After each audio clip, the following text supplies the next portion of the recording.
Thailand Myanmar അതിർത്തിയിൽ ജോലി തട്ടിപ്പിനിരയായി തിരികെ എത്തിയ ഇന്ത്യക്കാരിൽ നിന്ന് വിവരങ്ങൾ ശേഖരിച്ച് CBI. ഇവരുടെ കൈവശമുള്ള രേഖകളടക്കം പരിശോധിച്ചു.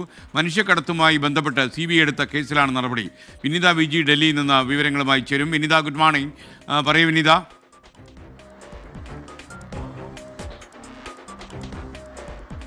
വെരി ഗുഡ് മോർണിംഗ് എസ്കെൻ. 283 പേരെയാണ് ഇന്നലെ ഇന്ത്യയിലേക്ക് എത്തിച്ചത്. ഇതിൽ 8 മലയാളികളും ഉണ്ടായിരുന്നു. ഇവരുടെ വിശദാംശങ്ങളാണ് ഇപ്പോൾ CBI തേടിയിരിക്കുന്നത്.